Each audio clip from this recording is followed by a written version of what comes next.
Hey y'all, welcome to another episode of Poly Side Eye with my friend Jared. How have you been?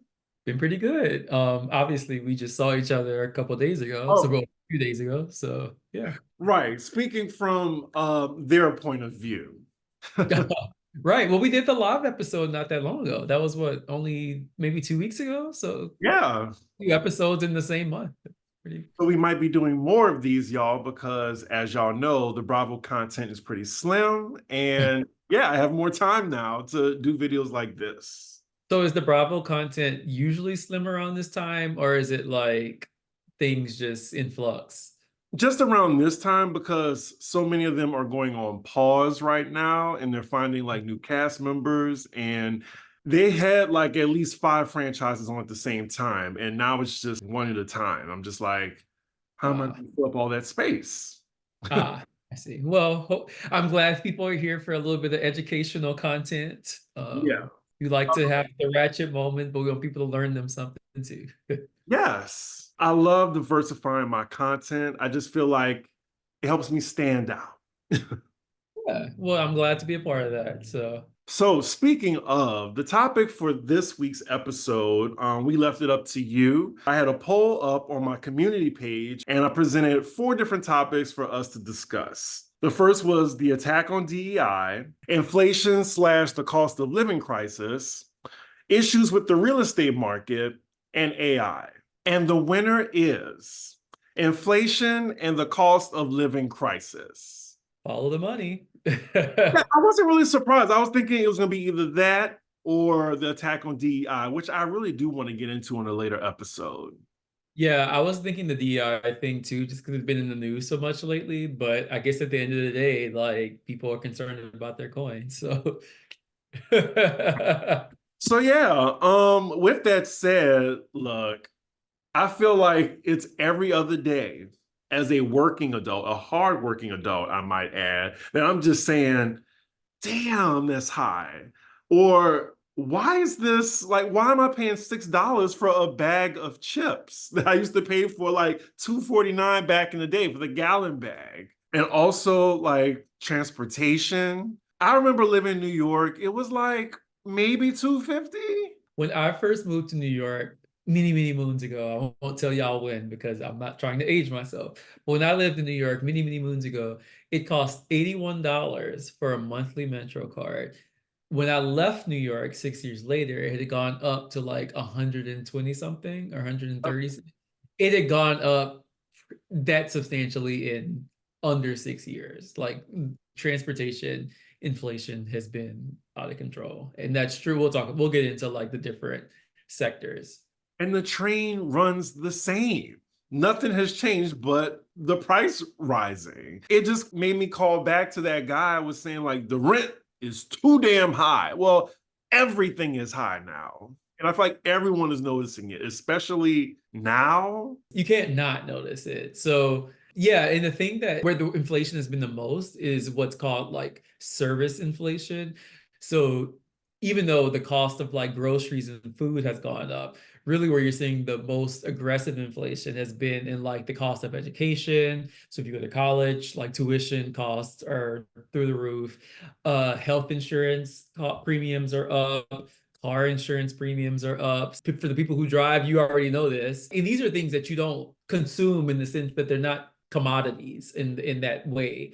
But that's where we've seen the biggest price increases. Even though the price increase for food or price increases for food and energy, gas, and so forth is expensive too. But it's really in services where you're seeing it the most aggressive. And then you showed me that list. Remember, Yeah, like, it was a list of like that was just food prices. So cocoa was the number one, I think the number one on the list. It was like 345% inflation since 2019. You will then see that show up in the cost of like chocolate or even hot chocolate, the mix that you see in the box, or anything where you need that type that extract, you're gonna see the price go up.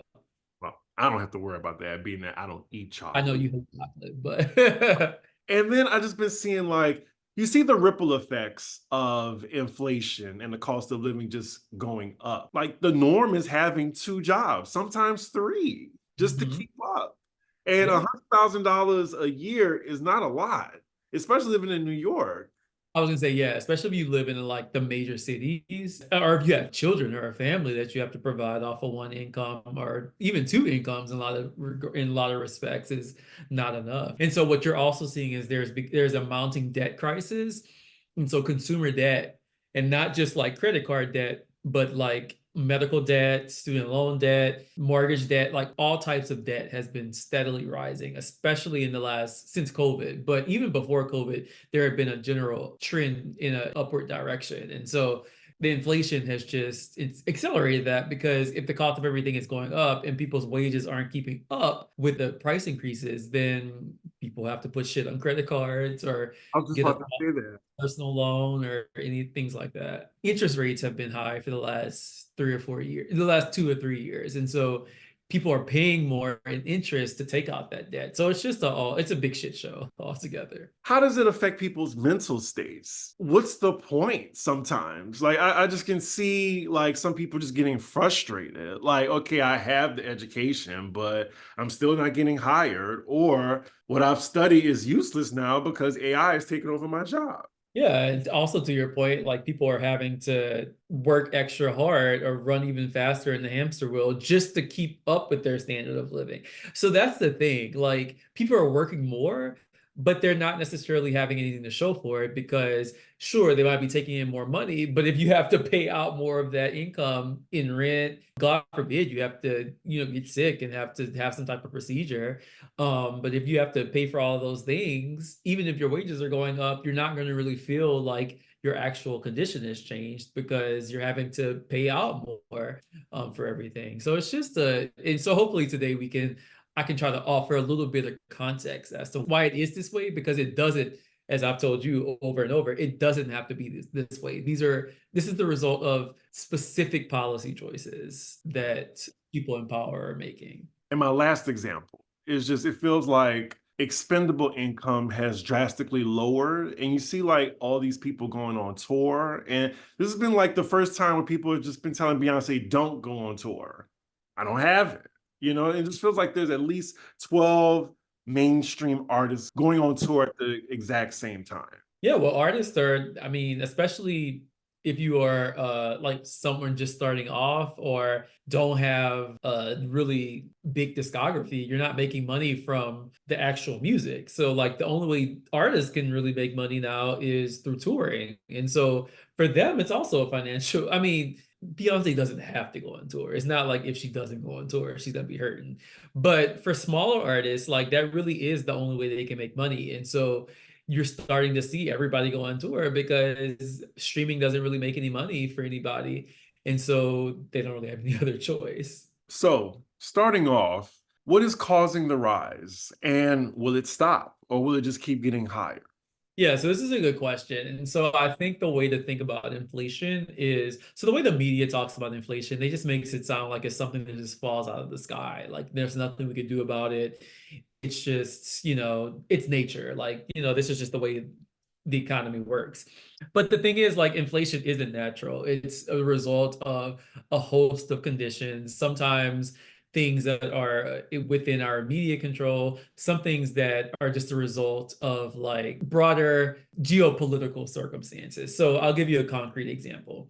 So we have seen, like I said, the cost of cocoa go up. Well, why is the cost of cocoa going up? Well, Ghana, for example, is one of the main producers and exporters of cocoa. Well, Ghana has also suffered from change in climate because of climate change. And so a lot of the crops have been getting destroyed because of the way that the globe has been warming.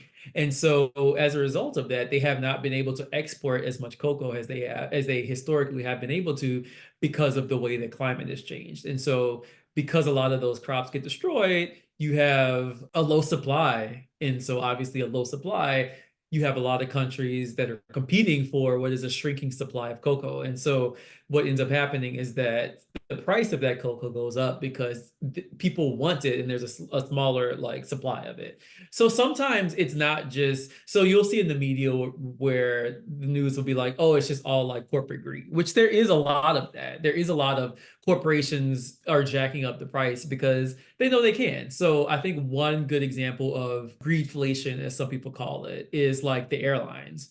So really the airlines are kind of like, well, people, especially after COVID, they were like, well, we know people, the government gave people these stimulus checks. So let's just gouge the price now because we can. People are, they've been locked up for the last year. Like, let's just bump up the price. Because if you remember, flight prices were really, really, really low for like the first like 9 months of the pandemic. Like you can travel to like Europe for a few $100s. Like the prices had plummeted. But as soon as things open back up, like they use that as an opportunity to like jack up the price. And so there's actually a term for this. It was called revenue recovery. So in early 2021, McKinsey, which is a consulting firm, essentially came up with a strategy telling these big corporations, like, look, y'all are monopolies. People don't really have that many choices about how, like, with whom they can fly. And so just jack up the price because what other option do they have? If you live in New York and you trying to go to LA, how the else fuck you gonna get there? You ain't gonna drive. You're not gonna take the train. So jack up the price because people don't have any other opportunity. And you can make up for all of the revenue you lost out during COVID. Some of this is just on purpose. Some of it, though, like with the cocoa example I gave, is the result of climate change, other things like that. Now, there's also the issue of wars. And so people have forgotten in America because we live this short attention span country. But the war in Ukraine, for instance, the reason that we saw a spike in energy costs. So if you remember, gas got really, really expensive 2021, really throughout 2022. Like, and that was largely a result of the Ukraine war. And so the United States had embargo on Russia, and Russia produces a lot of oil. And so as a result of that, there was like a trickle throughout the economy whenever the amount of oil that was being exported, and it shrunk significantly. And so some of it is because of like wars, climate change. Some of it is just because corporations know they can do it. Now, where the inflation is the most tricky and where I think it's going to be hardest to get down is in the services, because the reason that like education is so expensive, there's a lot of causes. And so it's really hard to pinpoint like one reason. You can't pinpoint and say, oh, well, war is why education is so expensive. You can't pinpoint climate change and be like, climate change is why education is so expensive. Same with healthcare and so on. Like these are a little bit more complex, so we can maybe get into why that is. Really it amounts to like three things. It's either natural causes, like dealing with like climate change and things like that, wars, or you'd have to say political reasons. Um, is there a tangible number of what should the cost of living be? That's a hard question to answer because, one thing that is tricky about the United States, especially if you think about the data, is that they use average numbers. So even with inflation, like they use average inflation numbers. So it doesn't take into account where people live. In some parts of the country, some things are rising much more quickly than others. So like in California, gas inflation was a lot higher than it was in like Texas or other parts of the country.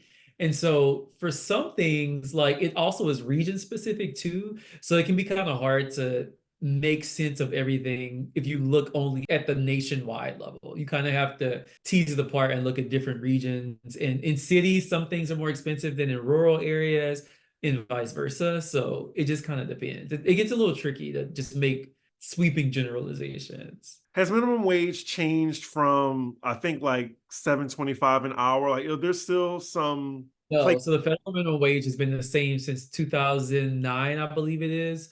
I think it was 2009, maybe 2010. It was like the early part of the Obama administration, but it was 575 before that, and they bumped it up to 725, and it's been the same now since then. So 15 years or so, the minimum wage has been the same. Now, a lot of states, that's the federal minimum wage. So that all that says is no state can pay anybody less than that. Although there are some exceptions if you work in like the restaurant industry, but that's the baseline. But a lot of states like New York, for instance, I think the minimum wage is what, 15 or maybe. There's literally no place in the country in which you can rent out a two-bedroom apartment on that amount, literally nowhere. So even if they're like, go to like bumfuck, like literally nowhere. Now, I know some people will be like, well, minimum wage jobs are like for kids and like you're not supposed to, well, actually you are. That's why it's called a minimum wage. The point of a minimum wage is that this should be the minimum wage that you can earn and still be able to like reproduce your existence. A minimum wage isn't supposed to be poverty wages. It's literally supposed to be the opposite of poverty wages. So anytime people make the argument that, oh, well, these are for like kids working fast food jobs during the summer, I'm like, no, that's propaganda. Stop rehashing what the corporations want you to think. At this point, most jobs in the country are service jobs anyway. And so if that's the case, then what you're saying is you want large segments of the population to essentially make these wages. If that's the Also, economy we have, then what other choice do people have? also, these days, like a lot of those jobs that kids are supposed to have, those are like adults with families, like working at McDonald's, fast food places. You know what the fastest growing group of people in terms of like the job numbers is? It's older people. It's people over 65. And that's because there are all these people who got to 65 and were like, oh my God, I only have like $25,000 to retire. And I was just reading a study from Goldman Sachs, I think it was the other day. They were saying if you don't have at least like $1.5 million saved at retirement, like you can't live comfortably. And that's like the vast majority of people. Most people don't have $1.5 million saved up. And so there are all these people who are getting to this late stage part of their life and they're like, I don't have any real savings because the 401k system is fucked and it's literally it just swindles people out of their money. So that they can't get anything from that. And then Social Security, I think the average payout for Social Security is like maybe a little less than $2,000 a month or maybe $1,800 a month. Well, in most places, your rent's going to take up that whole check. So you don't have any money left over for food, for transportation, for any type of emergency that might come up or anything. And so people are having to, you have all these older people who are having to go back into the workforce. And what are the fastest growing jobs? It's usually jobs in the quote unquote gig economy. So you have older people driving Ubers or delivering food or working at Walmart, like, or the dollar store. Like that's the fastest, those are the fastest growing jobs. And so United States chose, again, these are policy decisions. So I don't want people to think this has to be this way. These were the result of decisions. United States chose to have a low wage service economy about 60 or 70 years ago under the idea that, well, the United States also had low inflation, which we did for quite some time, and cheap commodities. Well, we don't have either one of those things now. So like now people are having to figure out what the fuck they're gonna do. It's very depressing. They're actually really easy policy solutions. That's what I try to emphasize to people. Like most of the changes you can make are actually could be made in like 2 hours, honestly. Because a lot of this is just like keystrokes. Think about, and so I tell people this, look how quickly the US government gave people $2,000 checks. Like they did that seemingly overnight. You didn't have to fill out no paperwork. You didn't have to mail shit. Like literally all they had all the information they needed from you. And you got $2,000. They already had your bank account information. So like most of these the fixes, they're not technical fixes. That's why I don't even like to have like conversations about like technical questions because it's not a technical issue. The issue is that we live in a country that is highly unequal and the people with the most wealth don't want to change the current system because they benefit from it. And so like we have to suffer because there's a handful of people who are like, I don't give a shit if all these old people have to go work at Walmart and like greet people. I want my big house and I want to leave my kids, $80 million. And so we have to suffer because of that. Insane. I've said this before, and I'm going to say it again. You know what's coming.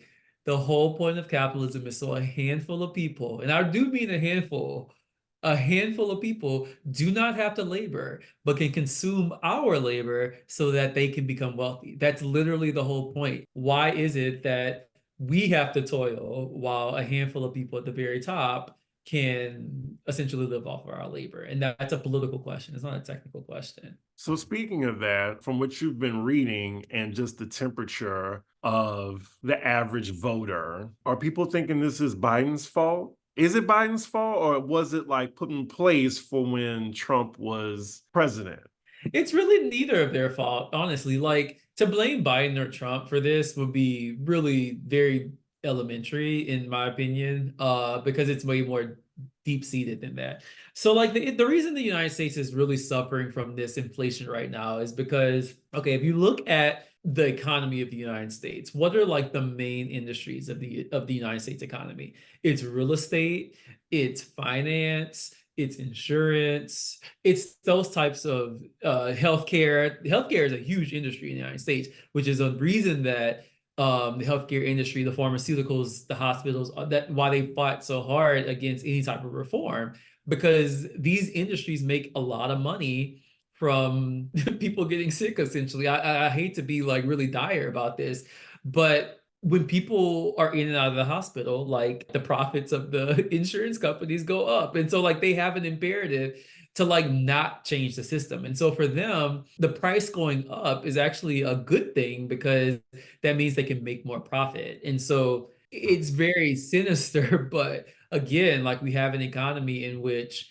people getting sick and having to go to the hospital, and the insurance companies having to essentially raise your premiums to pay for that increased cost is actually a good thing for them. So, what is your solution to it? And what is your prediction where this is going to go within the next 4 years? So my solution to the inflation Yes. depends where. And so I think inflation in healthcare, education, and insurance is actually a little bit easier than like the inflation of like food, because a lot of food inflation depends honestly on a lot of import stuff. So like I mean, the supply chain stuff was overstated, but there was some truth to that. Companies have to make a profit. So I'm not about to defend capitalism, but as a system, capitalism operates on profit. If you don't make a profit, then you go out of business. And so they have an imperative to like make sure that they make a profit. So whatever they got to do to get that, whether that means laying people off, raising prices, whatever the fuck, like they're going to do that. Now, the question is, like, if you know that capitalism has to make a profit, then how can you do things that are more equitable? How can we have a world where people aren't having to spend 70% of their paycheck on rent, insurance, transportation, whatever? And I think the way to do that, honestly, would be to socialize a lot of these things. And so, like, what Bernie Sanders was calling for in 2020 was like what's called Medicare for all. And all that means really is you don't allow healthcare to be subjected to the profit motive. So healthcare shouldn't be about making money. It should be about rendering a service to people who need it. Same with education. These things shouldn't be about making some people richer.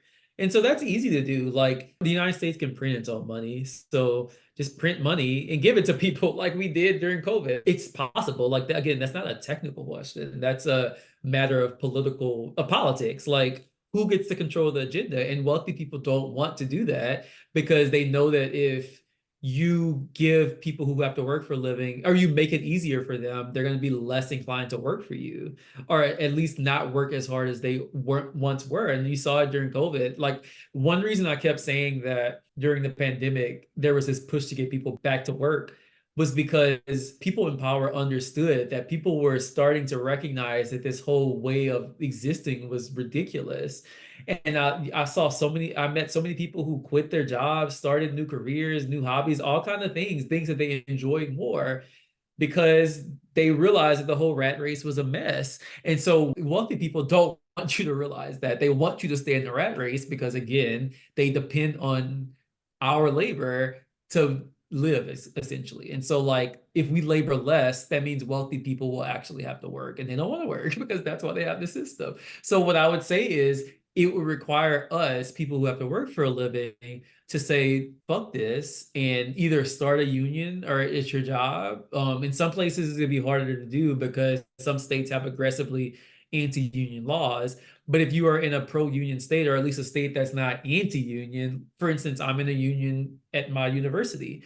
And so we're in the midst of negotiations about like these are the things that we are requiring if you want us to do this labor. And so people are going to have to take matters into their own hands because it's not going to happen in Congress. It's going to have to be people organizing with people in their communities and at their work at this point. And I think if you can get enough people to do that, and develop the power to push back against the either push back against the price increases or at least push for greater wages. I think that's pretty much the only option we have at this point. And it's happening all over the country. It's not like it's isolated. It's just it's going to have to be even more aggressive than it already is. So protesting is going to have to be a must. Nothing major has ever changed in any, not even under capitalism, under any major system without some type of protest, revolution, or like it has to be some type of active politics. It can't be vote them out. Like that's not not by itself anyway.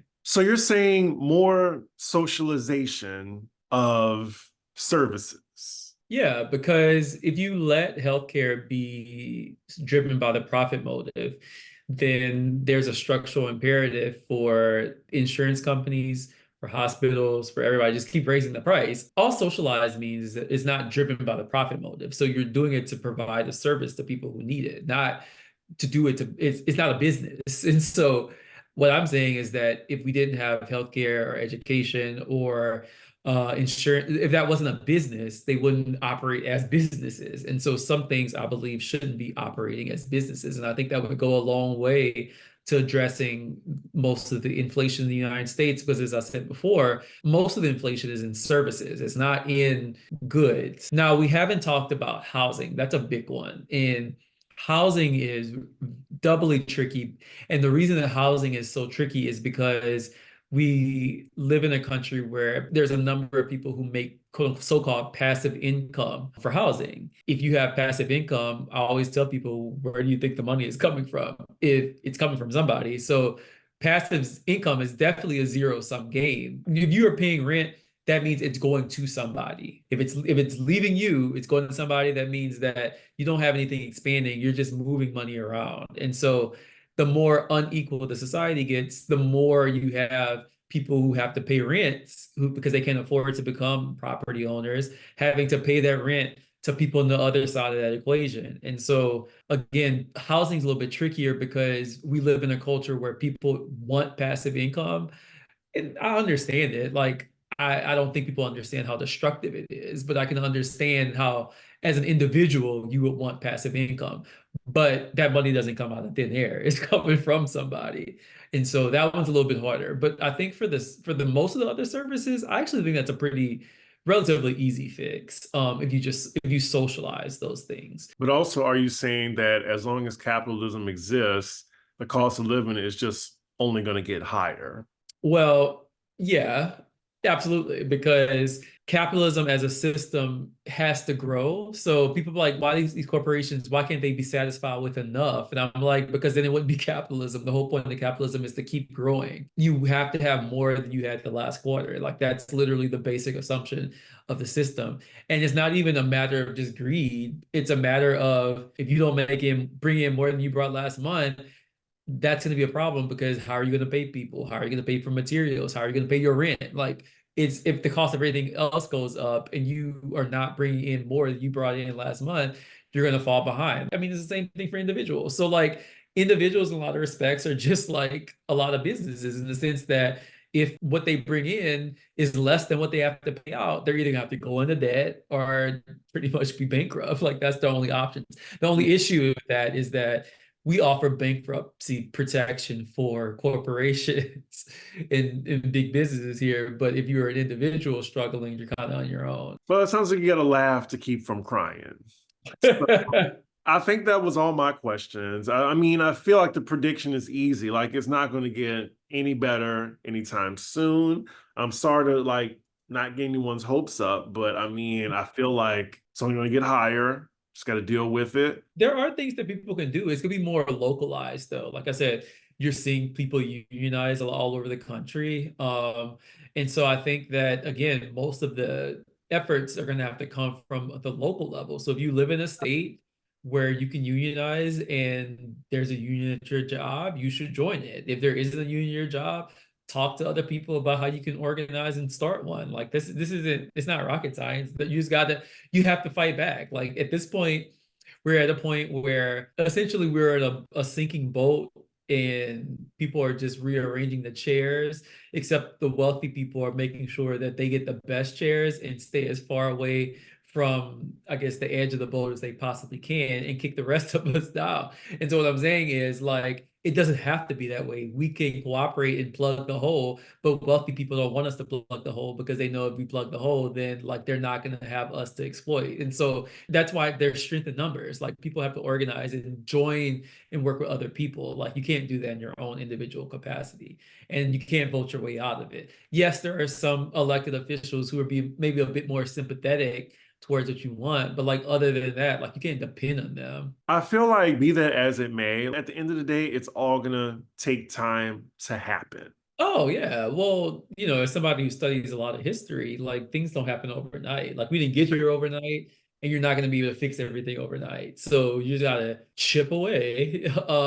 Unless there's just like some type of revolution where there's just this radical break, but you can't predict that. I don't think there's ever been any major revolution that's been predicted. So like you can't hang your hope on that or hang your hat on that or hope for that. You just gotta keep chipping away. And if there's ever an opening to do something or to change things in a radical fashion, you take it. But other than that, it's just, again, we didn't get here overnight. We're not gonna get out of it overnight. So it's gotta, understand the nature of the issue, which is why we have this show. That's an important part. So know what's out there, be informed, and to the extent that you can, get active. There's something you can get active in your community, whether that's an organization or a union. Like look it up. There's things out there. Like we don't have to do this by ourselves. Got it. Well, that was our time for this topic. Same bleakness. I think there's a theme with our show, but it's fine. It's fine. Well, I I'm thought trying to give people a little bit of optimism in the sense that things can change, things have changed, and we know that none of this is nature, like which means that it can, in theory, be changed. Now, I'm saying not necessarily saying change for the better all the time, but they can change. So as long as things can change, that should give people some hope. if any of you have any questions or follow-up questions, please write down in the comment section below. And also hit up Jared. So you can follow him on Twitter as well as Instagram. It is JAYC Tiger Fan. I don't have a book recommendation, but one thing that I would suggest to people to watch is there's a really good online news program called Democracy at Work. And every Monday they do a news segment called Economic Update that talks about all types of issues that you're not going to hear in the media. And so what I would recommend is that people follow the page. It's Democracy at Work. It's they don't take any money from corporations, so it's not corporate run. All small donations and like Patreon users, but it's really, really good information, and they give really good explanations about a lot of the things we talk about too. So that would be my recommendation. Okay, cool. Well, y'all, that was our episode. Hope y'all learned something. And with that, please make sure you like, comment, and subscribe. And we will see y'all soon for the next episode. Bye.